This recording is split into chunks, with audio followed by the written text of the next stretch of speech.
आप कौरवों तथा पांडवों की कथा तो जानते ही हैं। पांडवों के बड़े भाई युधिष्ठिर थे। वो इंद्रप्रस्थ के राजा थे। युधिष्ठिर ने वहां एक ऐसा महल बनवाया था जो कि बहुत ही सुंदर और अद्भुत था। उस महल की विशेषता ये थी कि उसमें जल और स्थल में अंतर ही नहीं दिखाई देता था। जल के स्थान पर स्थल और स्थल के स्थान पर जल के जैसा भ्रम उत्पन्न होता था। उस महल में किसी द्वार की ओर देखने पर ऐसा लगता था कि बाहर तो बहुत मनोरम दृश्य है, परंतु वहां जाकर पता चलता कि वो तो एक दीवार है तथा जहां द्वार दीवार जैसी दिखाई देती थी वहां बाहर जाने का द्वार होता था।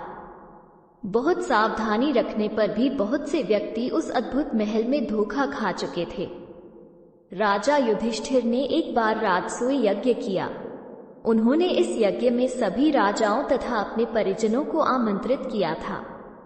सभी राजा उस अद्भुत महल को देखकर प्रशंसा कर रहे थे तथा चकित भी हो रहे थे। दुर्योधन भी उस यज्ञ मंडप में आया हुआ था और महल को देखने की इच्छा से वो महल में घूमने लगा। जब वो महल की सौंदर्यता को निहार रहा था तब वो एक जल के स्थानकों को स्थल समझकर उस पर चलने लगा, परंतु वो स्थल नहीं जल था और भ्रम के कारण वो उस जल में जा गिरा। ये देखकर द्रौपदी ने उसका उपहास किया और ये देखकर वो बोली कि अंधों की संतान अंधी। इससे दुर्योधन क्रोधित हो गया। ये बात उसके हृदय में बाण के समान लगी। उसके मन में द्वेष उत्पन्न हो गया और उसने पांडवों से बदला लेने की ठान ली। उसके मस्तिष्क में उस अपमान का बदला लेने के लिए विचार उपजने लगे। उसने बदला लेने के लिए पांडवों को द्यूत क्रीड़ा में हराकर उस अपमान का बदला लेने की सोची। उसने पांडवों को जुए में पराजित कर दिया। पराजित होने पर प्रतिज्ञानुसार पांडवों को 12 वर्ष के लिए वनवास भुगतना पड़ा। वन में रहते हुए पांडव अनेक कष्टों का सामना कर रहे थे। एक दिन भगवान कृष्ण जब पांडवों से मिलने आए तब युधिष्ठिर ने इन कष्टों को दूर करने के बारे में उपाय पूछा। तब श्री कृष्ण ने कहा, हे युधिष्ठिर, तुम विधिपूर्वक भगवान विष्णु का व्रत करो। इससे तुम्हारे सारा संकट दूर हो जाएगा और तुम्हारा खोया हुआ राज्य पुनः प्राप्त हो जाएगा। अनंत चतुर्दशी का व्रत भाद्रपद मास में किया जाता है। यह महाविष्णु की पूजा है। इस संदर्भ में भगवान श्री कृष्ण जी ने उन्हें एक कथा सुनाई।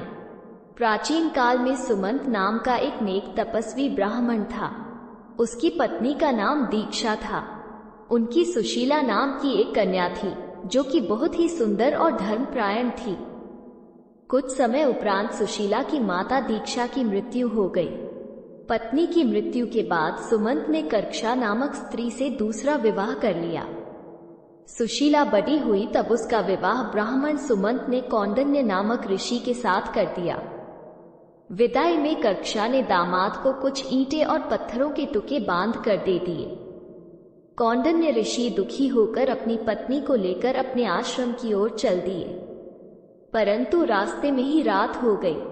वे नदी तट पर संध्या करने लगे। वहीं वन में सुशीला ने बहुत सी स्त्रियों को सुंदर वस्त्र धारण कर किसी देवता की पूजा करते हुए देखा।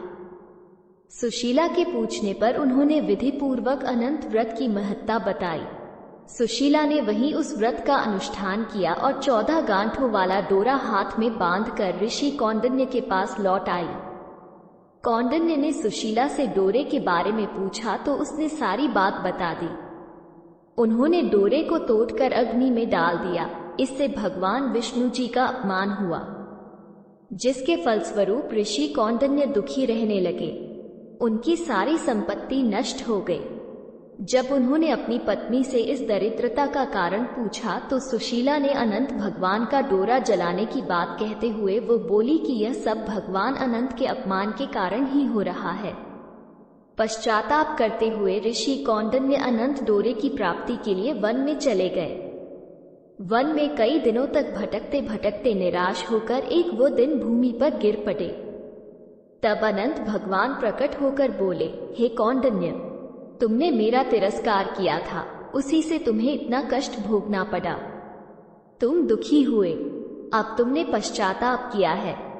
मैं तुमसे प्रसन्न हूँ। अब तुम घर जाकर विधि पूर्वक अनंत भगवान का व्रत करो। 14 वर्षों तक व्रत करने से तुम्हारा दुख दूर हो जाएगा। तुम धन धान्य से संपन्न हो जाओगे। कौंडिन्य ने पूरे विधि विधान के साथ 14 वर्ष तक यह व्रत किया। इस व्रत के करने से उन्हें सारे कष्टों से मुक्ति मिल गई। श्री कृष्ण की आज्ञा से युधिष्ठिर ने भी भगवान अनंत का व्रत किया, जिसके प्रभाव से पांडव महाभारत के युद्ध में विजयी हुए तथा चिरकाल तक राज्य करते रहे।